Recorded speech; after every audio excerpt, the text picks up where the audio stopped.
বলি, আর কত শুয়ে থাকবে গো তুমি? দিন তো একদম মাথার উপর চলে গেল।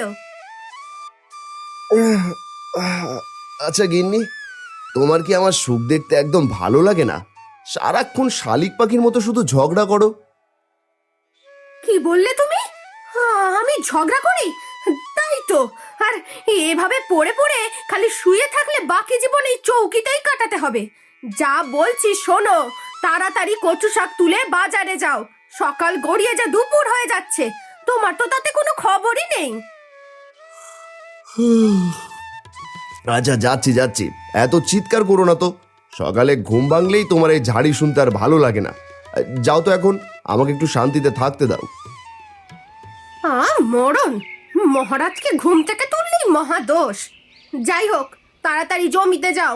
আর শোনো, আসার সময় বাজার থেকে মাংস আনবে কিন্তু। কতদিন যে মাংস মুখেই দিইনি, এমনকি চোখে অবধি দেখি না। মাংস? মাংস কেনার টাকা কই গিন্নি? আমার কাছে তো এখন এক কানা কুড়িও নেই। আরাম করে শুয়ে থাকো, টাকা তো তোমার গায়ের উপর ঝরে পড়বে না। যত সব।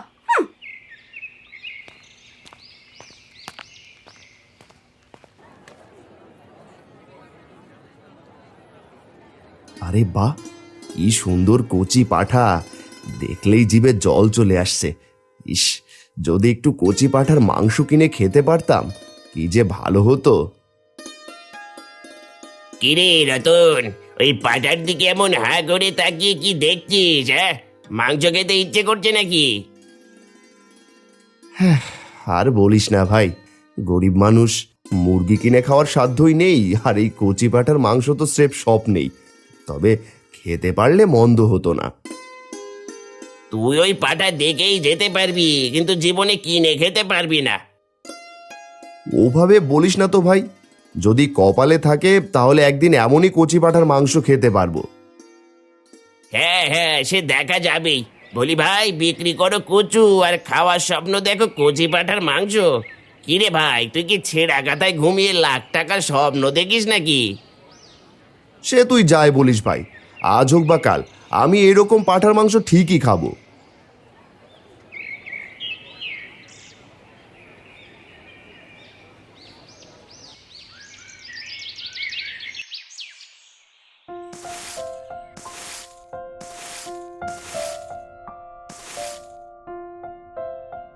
আজ কচু বিক্রি করে যে টাকা পেয়েছি, তা দিয়ে তো মাংস কেনার সাধ্য নেই। তার চেয়ে বরং কিছু সবজি কিনে নিয়ে যাই।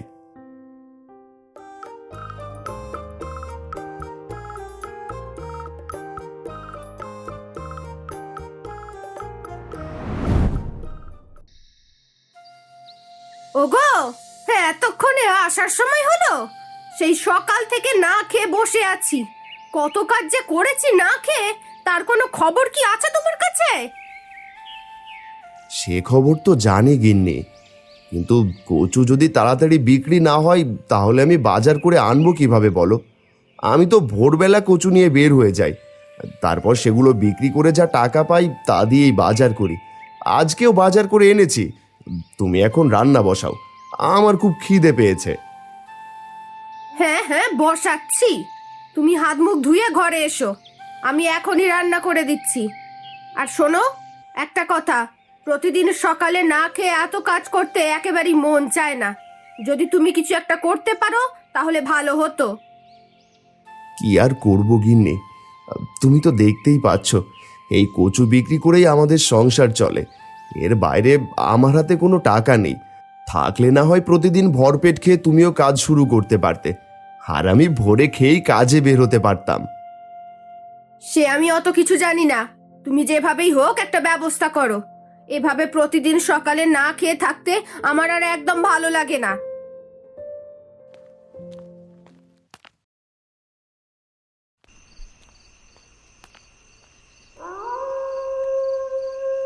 আহা, এত শান্তি! সবাই নিশ্চয়ই গভীর ঘুমে। এবার যা লুটপাট করার করে ফেলতে হবে।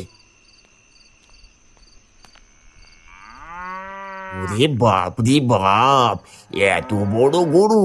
এ যেন একেবারে দোতলা গায়। এ গরু চুরি করতে পারলে তো একেবারে বড় লোক হয়ে যাব।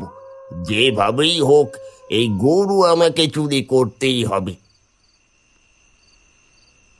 নিশ্চয়ই গৃহস্থরা গভীর ঘুমে কাদা হয়ে আছে। এটাই সুযোগ, এখন গোয়াল ঘরে একেবারে ফাঁকা করব।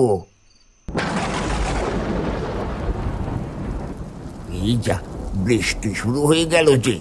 এখন এই বৃষ্টির মধ্যে গরু চুরি করতে গেলে গরুটা ভিজে যাবে। এই ভিজে গেলে আবার গরুটা অসুস্থ হয়ে মারা পড়বে। আজ চুরি করলে ঠিক কাজ হবে না। ঠিক আছে, আজকের মতো গেলাম, তবে কাল ঠিক এই সময় এসে এই গরুটাকে চুরি করব। আজকের মতো পালাই।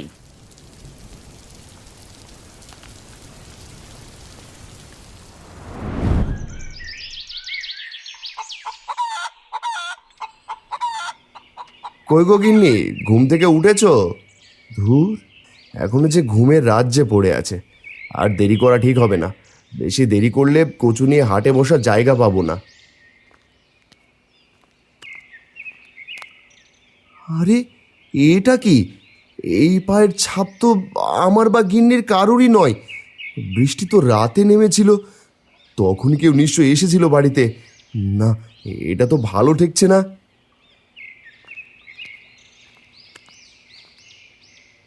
রাতে নিশ্চয়ই কেউ এসেছিল, হয়তো চুরি করতে, নয়তো অন্য কোনো কারণে। আজকে যে করেই হোক রাত জেগে বিষয়টা ভালোভাবে দেখতে হবে।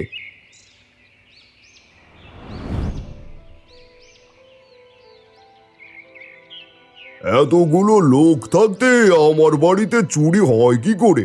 এটা যেন আমি কল্পনাই করতে পারছি না। তোরা সবাই কাল রাতে কি করছিলি? হ্যাঁ, জমিদার মশাই, আমরা তো সারাদিন কাজ করি, রাতের বেলা একটু বিশ্রাম নিয়ে ঘুমোতে যাই। আমরা চোরের কোনো শব্দই পাইনি। যদি কোনো শব্দ পেতাম তাহলে চোর বেটাকে ধরিয়ে দিতাম। আর তুমি দারোয়ান, তোমার তো সারা রাত পাহারায় থাকার কথা।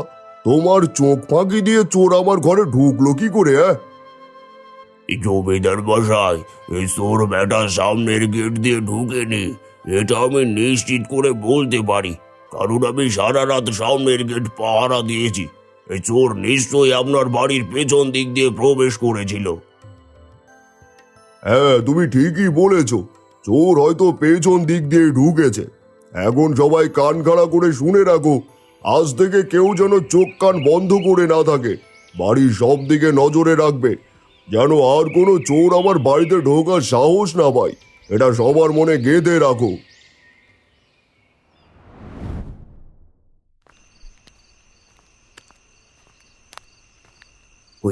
ওই তো গোয়াল ঘরে গরুটা দাঁড়িয়ে আছে।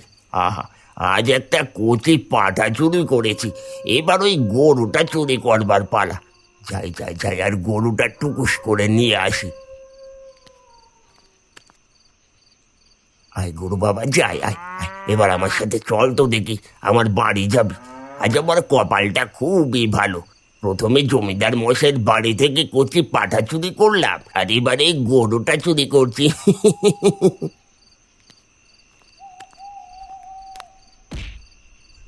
ওরে বাবা রে, ওরে বাবা রে, গেলাম রে। ওরে বাবা রে, উফ, এটা কি হলো? এবার কোথায় ঝুলে গেলাম? ওরে বাবা রে, এবার তো আমার সব শেষ। এবার বুঝি আমি ধরাই পড়ে গেলাম। উফ, কি কপাল নিয়ে জন্মালাম আমি।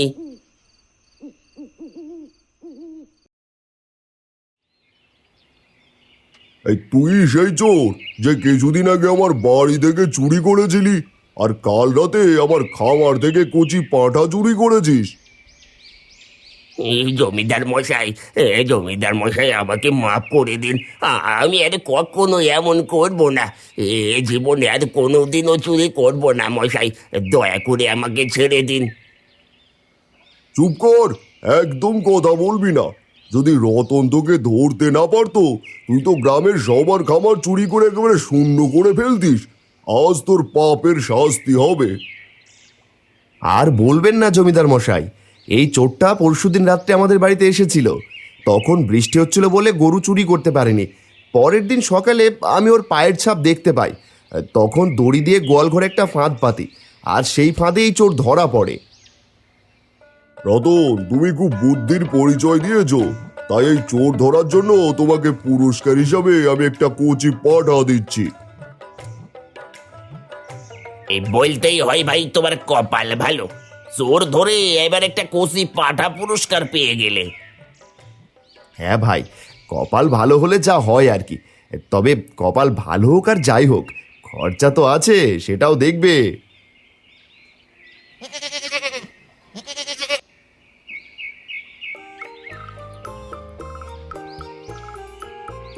আরে গিন্নি, তুমি এত সকালে খাবার নিয়ে বসে আছো? হ্যাঁ গো হ্যাঁ, আসো, এসে দেখে যাও। তোমার জন্য আজ সকাল সকাল কচি পাঁঠার ঝোল রান্না করেছি। আজ তুমি কচি পাঁঠার ঝোল দিয়ে ভাত খেয়েই বাজারে যাবে। আহ, সকাল সকাল কচি পাঁঠার ঝোল দিয়ে ভাত খেতে খুবই মজা লাগছে। আরে, সকাল সকাল তোমার হাতের কচি পাঁঠার ঝোল তো অনেক মজার হয়েছে। দাও দাও, আমাকে আর দুটো কচি পাঁঠার ঝোল দাও দেখি।